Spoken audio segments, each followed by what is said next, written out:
기도다. 아멘. 오늘 나눌 말씀의 제목은 견고한 성읍입니다.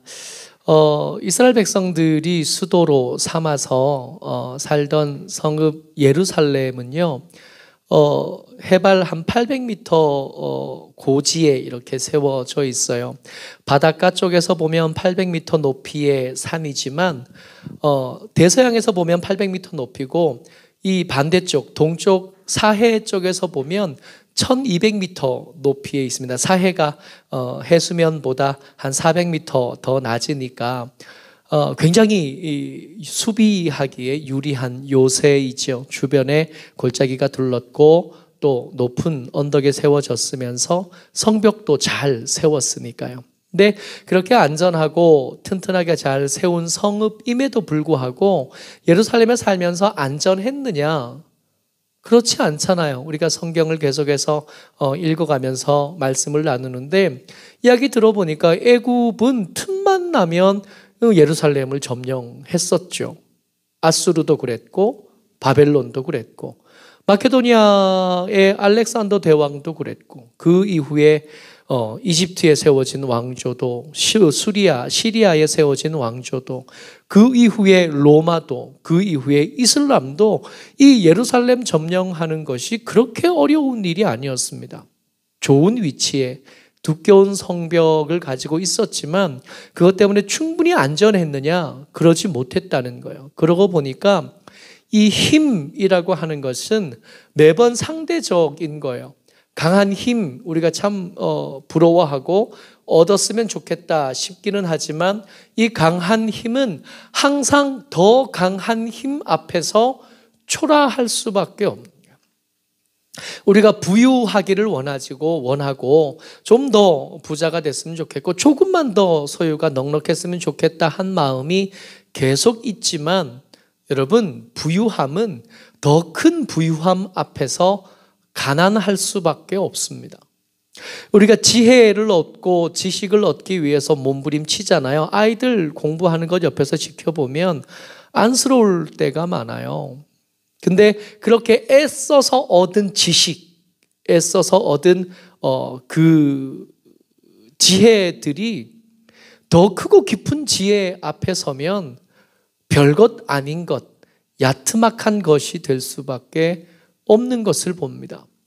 사람들이 많은 인맥을 얻고 싶어 합니다. 많은 인맥을 얻고 많은 사람들을 알고 도움을 주고받을 여러 사람들을 아는 것은 우리의 목표이기도 하고 그동안 살아온 삶의 열매이기도 하지만, 여러분, 이 많은 인맥은 환난 앞에서 얼마나 차가워지는지 몰라요. 그동안 알던 사람들, 그동안 정을 나누고 도움을 주고받던 사람들이 환난을 당하고 재앙을 경험하게 되면 안면몰수하는 일 정말 쉽게, 정말 흔하게 경험하게 됩니다. 그런 중에 하나님께서 이사야 선지자를 통해서 여러분들과 제게 말씀해 주시는 그날에 세울 이 견고한 성읍은 우리에게 정말 큰 소망이요, 살 길이 돼요. 26장 1절 말씀입니다. 같이요, 시작. 그날에 유다 땅에서 이 노래를 부르리라. 우리에게 견고한 성읍이 있으며 여호와께서 구원을 성벽과 외벽으로 삼으시리로다. 아멘. 여러분들과 제게 하나님께서 약속해 주신 그날에 여러분들과 제가 거하게 될 성벽을 하나님 말씀하시는데, 뭐라고 말씀하시냐면 그 성벽은 하나님의 구원으로 된 거고 그 외벽은 하나님의 구원으로 쌓은 것이다. 여러분, 여기를 누가 틈타요? 강한 성벽, 더 강한 성벽 앞에서, 더 강한 충격과 군사력 앞에서 별것 아닐 수밖에 없는 이 성벽이 만약에 더 강하다, 더 지혜롭다, 더 많다, 그 끝에 하나님이실 텐데, 그 하나님께서 성벽이 되어주시는 저곳이라면, 그 하나님께서 베풀어 주신 구원이 외벽이 되는 저 성이라면 더 이상 안전한 곳을 찾을 수는 없게 될 겁니다. 가장 완벽한 성, 가장 안전한 곳을 하나님께서 말씀하시면서 그것을 뭐라고 부르시냐 하면 견고한 성읍이라고 말씀하시는데, 그 견고한 성읍은 어떻게 만들어졌냐 하면 여호와의 구원을 성벽과 외벽으로 삼은 곳이다 말씀하는 거예요. 여러분, 이 말씀을 듣고 나니까 궁금하잖아요. 거기에 누가 살아요? 이게 아무리 좋은 게 있어도 나하고 상관이 없으면 그게 무슨 도움이 되겠나요? 그래서 이 견고한 성읍에 누가 살 수 있는가? 누가 그 견고한 성읍 안에 들어가서 그 안에서 거주민이 되고 그 안에서 거류하면서 살 수 있겠나? 그것에 영원히 정착하여 여행자가 아니고 그것에 정착하고 그것에 안주하며 살 수 있겠나? 어떻게 하면 그 견고한 성읍, 돌로 쌓은 성읍이 아니라 여호와의 여호와의 구원으로 쌓은 성, 그 안에 살 수 있는 방법 뭐겠나? 언뜻 떠오르는 것이 다윗의 후손이면 되지 않을까?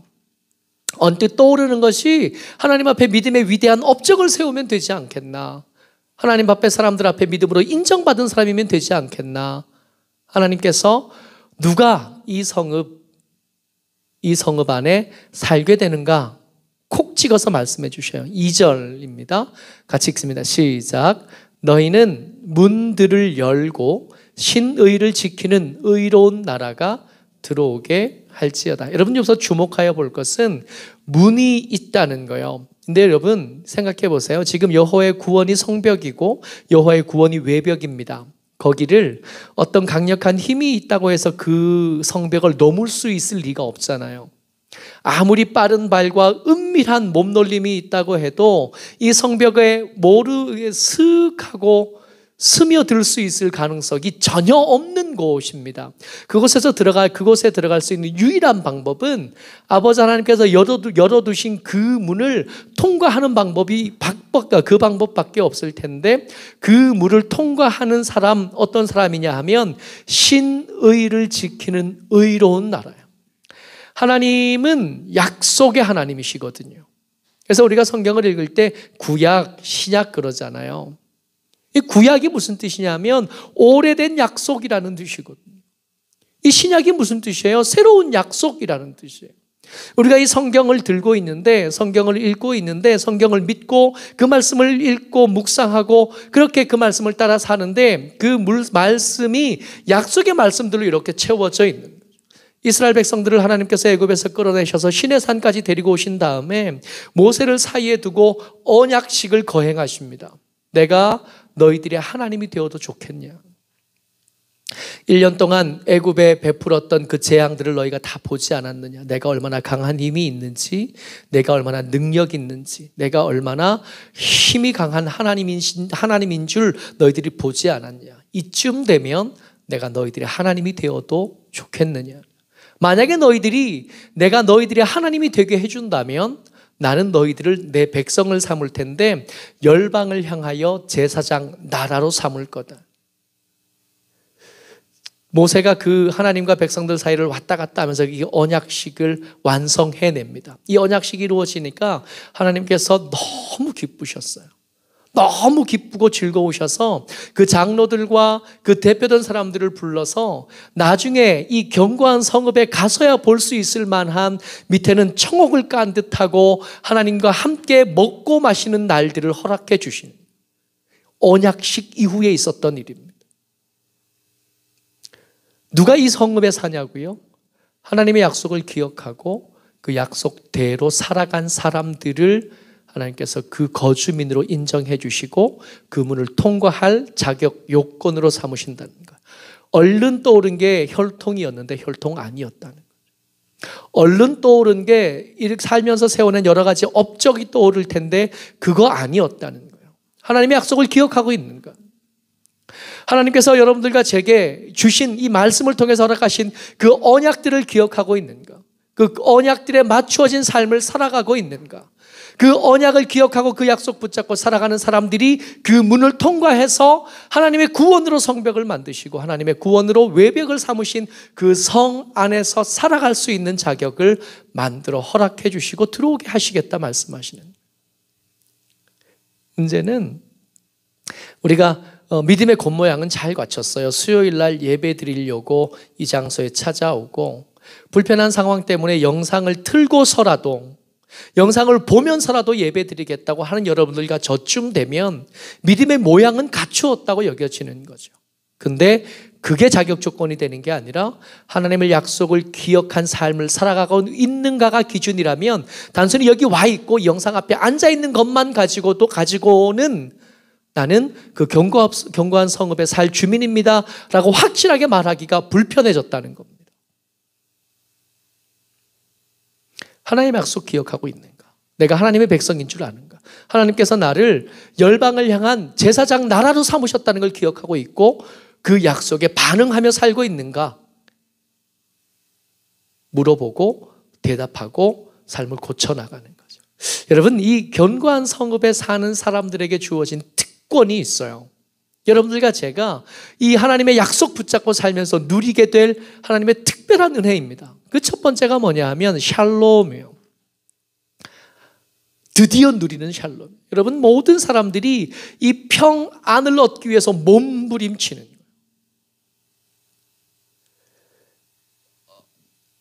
잠들지 못하는 사람에게 잠을 주시는 그 평안함. 평안히 밥 한 끼 제대로 먹을 수 없는 분주하고 바쁜 사람들에게 하나님 허락해 주시는 평안함.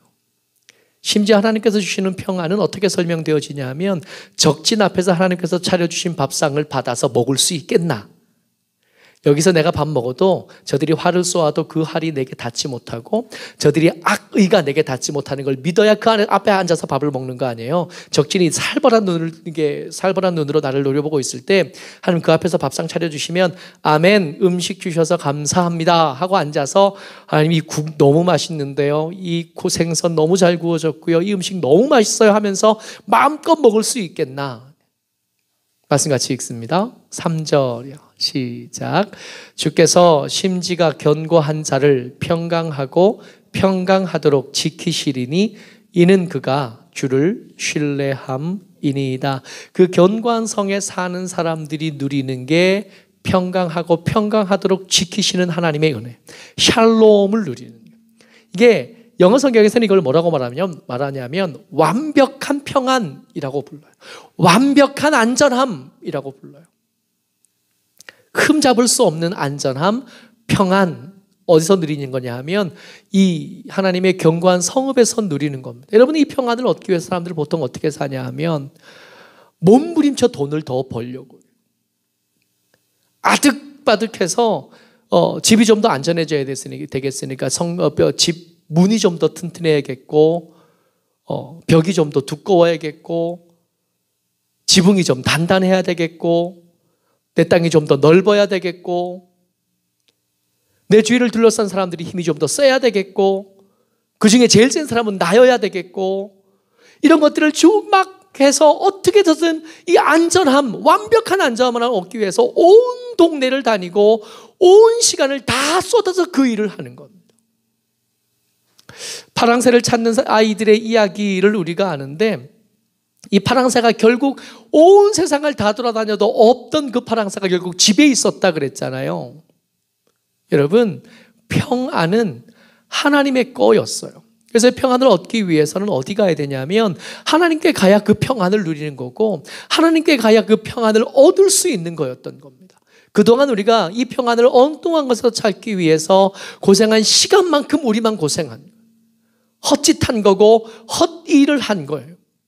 이 평강은 원래 하나님의 것이었고 이 평강을 얻고 싶다면 어디 가야 되냐 하면 하나님을 더듬어서라도 찾아갔어야 되는 거예요. 하나님의 약속을 믿고 그 은혜 가운데 찾아가서 하나님의 소유였던 그 평안을 내게 주시기를 원합니다. 그곳에서 흘러온 평안으로 누리는 게 평안이었던 겁니다. 이 견고한 성읍에서 누릴 수 있는 것 평안이에요. 여러분, 눈이 자꾸 옆으로 갈 수 있는데 부귀를 말씀하지 않으셔도 더 강함을 말씀하지 않으시고 더 힘있음을 말씀하지 않으시고 그 견고한 성읍에서 누리는 것은 하나님과 함께 있는 상태, 하나님과 함께 있는 하나님의 사람이 누리는 상태, 샬롬을 누릴 수 있게 된다 말씀하시고 그 말씀에 아멘 해서 우리가 여기 있는 거거든요. 두 번째, 견고한 성읍의 사람들, 그 거주민들이 누리는 특권이 안정감입니다. 여러분, 이 안정감이 우리에게 얼마나 매력이 있는 거냐 하면 공무원의 직업을 얻기 위해서 여러분들 수많은 사람들이 공부하잖아요. 시험이 얼마나 어려운지 몰라요. 그 시험을 통과하기 위해서 우리나라에 공부 잘하는 청년들, 실력 있고 힘 있는 청년들이 그 시험을 통과하기 위해서 얼마나 많은 사람들이, 제가 기억하기로 제일 높은 경쟁률이 169대 1이었어요. 그 어마어마한 경쟁률을 뚫고 공무원이 되면 이 공무원이 누리는 그 삶의 질이 생각보다 그렇게 높지 않아요. 똑똑하고 능력 있고 힘 있고 창의적인 사람들이 열심히 공부해서 공무원이 되고 나면 그 삶의 질로 만족하고 행복함을 누리는 게 아니라 답답하고 억압되어 있고 힘들어하고 지나치게 많은 업무량으로 과로사하는 사람들이 얼마나 많은지. 불 나면 가서 불 꺼야 되고 물 나면 가서 물 퍼야 되고, 하기 좋은 말로 맨날 뭔 일만 있으면 공무원들 다 동원해서 맨날 거기가 있잖아요. 그럼에도 불구하고 사람들이 공무원 되려고 줄을 서서 시험 치는 이유가 뭐예요? 돈을 많이 벌어서요? 아니요, 공무원들이 그렇게 돈 많이 못 벌어요. 그죠? 공무원들이 그렇게 높은 지위를 누려요? 여러분, 최고위 공무원이 된 사람들 국감장에 가니까 설설 기도만요. 공무원들이 가지는 특장점이 안정감이거든요. 이 안정감을 국어사전에 찾아봤어요. 뭐라 그러냐면 바뀌거나 흔들리지 않고 편안한 상태를 유지함. 이 공무원이라는 직업이 가지는 최고 장점이 안정감이에요. 여러 가지 약점들이 있음에도 불구하고 이 안정감이 정말 커 보여서 공무원 하려고 그렇게 애를 쓰는 거거든요, 청년들이. 근데 아까 샬롬도 마찬가지였지만 이 안정감도 사실은 이런 것들을 통해서 누리는 게 아니었던 겁니다. 4절 말씀 같이 읽어요. 시작. 너희는 여호와를 영원히 신뢰하라. 주 여호와는 영원한 반석이심이로다. 여러분, 바뀌지 않고 흔들리지 않고 고정된 상태로 계속 평안한 상태를 유지하려면 바닥이 흔들리지 않으면 되거든요. 근데 우리가 이 코로나 사태를 경험하면서 세상 통째로 흔들리는 것을 봤습니다. 세상에서 가장 힘 있는 나라가 미국이었잖아요. 중국이 힘 있는 나라였잖아요. 여러분, 이 코로나 때문에 미국과 이어 중국이 흔들리는 걸 옆에서 봤어요. 지난 토요일 기준으로 미국에서 코로나 하루 만에 코로나로 죽을 사람이 17만 명이었습니다. 유럽에 그 강하고 오래된 전통적인 강국이 모여있는 유럽에 코로나로 죽은 사람이 17초마다 한 명씩 죽었대요. 지난 토요일 날. 중국은 말로 할 것도 없고요. 일본은 이제 통계도 제대로 안 나와요. 그동안 힘 있다고 여겨지던 것들이 다 흔들려 버렸던, 그동안 강하다고 여겨졌던 것들이 이제는 강하지 않다는 걸 알게 되었어요. 강한 것들, 이 안정감을 엉뚱한 것에서 찾던 사람들이 다 실패할 수밖에 없는 거예요. 이렇게 흔들리니까요. 그런 중에 하나님께서 이 견고한 성읍에 사는 사람들을 향하여 당신을 스스로를 말씀하시는데 뭐라고 말씀하시냐면 나는 영원한 반석이다 라고 말씀해 주시는 거예요. 난 흔들리지 않아. 나는 언제나 거기 있어. 나는 세상 흔들고 요동할 때도 거기 있어. 내 약속을 믿고 내 약속 붙잡고 사는 사람들은 내 위에 사는 거야. 세상이 다 흔들려도 나는 흔들리지 않고, 세상이 다 떠내려가도 나는 그 자리를 지키는 하나님. 여러분, 안정감은 하나님의 것이었던 겁니다. 정말 안정감을 누리고 싶으면 직업에 매달리는 게 아니라, 좀 더 강한 힘에 매달리는 게 아니라, 좀 더 큰 권세에 매달리는 게 아니라 하나님의 약속에 매달렸어야 됐다는 거예요. 그 약속을 매달리면 그 약속 안에서 우리는 샬롬도 누리고 평안도 누리고 안정감도 누리고 한결같은 은혜를 누릴 수 있게 되어지는 거였던 겁니다. 견고한 성읍이 오늘 설교의 제목이었어요. 이 견고한 성읍은 어떤 다른 더 크고 더 강한 힘으로 만들어진 게 아니라 하나님의 구원이 성벽과 외벽이 된 곳을 하나님께서 견고한 성읍이라고 말씀하셨고, 이곳에서 누릴 수 있는, 이곳에서 그 은혜, 그 견고함을 누릴 수 있는 것은 혈통이나 육적으로 난 어떤 강함이 아니라, 더 지혜로움이 아니라 하나님의 약속 붙잡고 사는 사람들이 그 거주민이 될 거고, 그 거주민들은 샬롬과 안정을 누리게 될 거다 말씀하시는 거예요. 모쪼록 저 여러분들 자꾸 눈 자꾸 옆으로 이렇게 산만하게 돌리지 말고 하나님께서 말씀하신 것 붙잡고 사는 저 여러분 되시기를 주의 이름으로 축복합니다.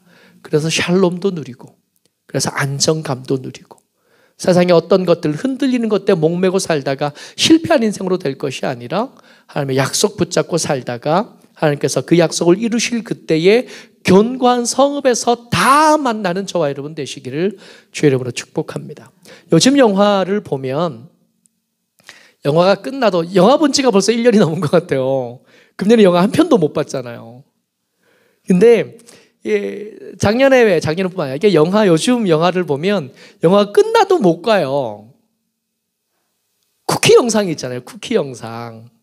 근데 쿠키 영상, 이게 무슨 뜻인가? 왜 쿠키일까 따져봤더니, 여러분 유럽이나 미국에 가면, 중국 음식점에 가면 이 쿠키를 파는 거예요. 포춘 쿠키인데 저기 안에 딱 열면 이제 운세 혹은 이제 중국말로 된 격언들이 이렇게 써 있대요. 예, 이게 다 먹고, 음식을 다 먹고 나서 덤으로 얻는 무언가. 그러면서 이제 영화 끝나고 나서 이제 엔딩 크레딧이 올라갔잖아요. 이 영화 어느 회사에서 만들었고, 돈은 누가 됐고, 카메라는 누가 잡았고, 마이크는 누가 잡았고, CG는 누가 했고, 어느 해외에서 많이 세계를 돌아다니면서 영화 찍으니까 어느 나라에서 누가 찍었고, 어느 나라에서 누가, 이거 막 올라가잖아요. 근데 그거 올라가니까 한 7분씩 걸릴 때도 있어요. 노래 한 곡이 다 끝나도 그게 다 안 올라가. 노래 2곡쯤 듣고 나면 끝나면 이제 마지막에 한 장면 딱 보고 그제서야 일어나는 거예요. 우리가 읽은 말씀에 견고한 성읍에 사는 사람들은 이랬대요. 다른 길을 선택한 사람들이 있지 않았겠어요? 하나님의 약속 붙잡고 하나님의 약속이 진짜인 것을 믿고 그것에 붙잡고 살았던 사람도 있지만 다른 길을 선택해서 했던 사람도 있었거든요. 5절 말씀이에요. 같이요. 시작. 높은 데 거주하는 자를 낮추시며 솟은 성을 헐어 땅에 엎으시되 진토에 미치게 하셨도다. 우리가 하나님의 약속 붙잡고 살 때 하나님의 약속을 붙잡고 사는 그 삶을 답답하다고 말하던 사람이 있었던 겁니다. 요즘 세상이 어떤 세상인데 그렇게 오래된 책 붙잡고 그게 진짜라고 아직도 믿는 거냐고. 그분이 하나님이신 걸 진짜로 믿는 거냐고. 그분이 진짜 동정녀에게서 난 걸 진짜 믿는 거냐고.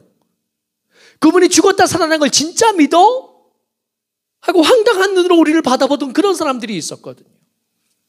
세상의 화려한 것들과 세상의 강한 것들과 지식을 따라서 어떤 사람들이 사는데 그 사람들 중에 극소수의 아주 강하고 운 좋은 사람들, 그 사람들만 얻었던 높은 곳, 그곳 위에 세운 솟은 성이요. 여러분, 높은 곳에서 솟은 성을 지으려면 보통의 노력으로는 어림도 없잖아요.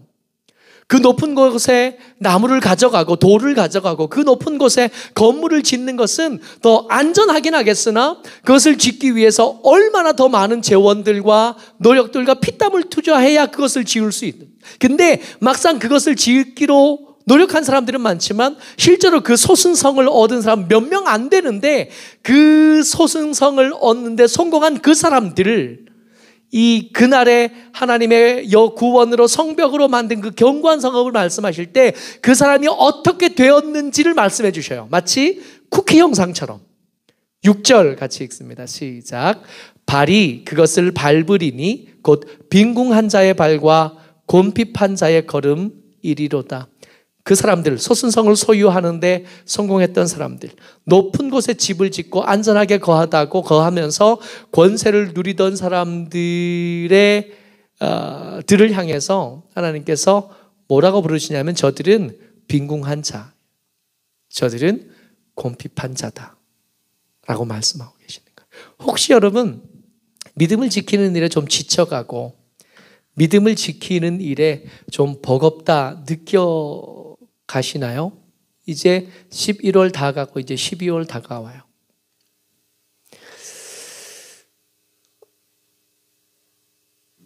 코로나 사태가 이렇게 길어질 줄 몰랐는데 지금 와서 보니까 내년도 별 수 없을 것 같이 느껴지는, 점점 지쳐가고 피로도가 점점 높아지는 이때쯤 이 쿠키 영상, 여러분들과 제게 주시는 이 말씀이 참 무겁고 울림이 큽니다.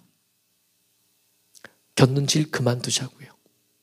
그게 빨리 가는 것처럼 보이고 성취가 큰 것처럼 보여도 얻지도 잘 못하지만, 어떤 사람들만 얻게 되지만 그 얻은 사람들 견고한 성이 선포되어질 때 그 견고한 소순성을 얻었던 그 사람을 하나님께서 뭐라고 부르시냐면 저들은 빈궁한 자들, 저들은 곰핍한 자가 될 수밖에 없다 말씀하시는 거예요. 모쪼록 저와 여러분들 좀 피곤하지만, 믿음을 지키는 일이 좀 버겁게 느껴지기도 하지만, 그럼에도 불구하고 하나님의 약속 붙잡고 오늘도 이번 주도 믿음을 지키는 하나님의 사람 되시기를 주의 이름으로 축복합니다.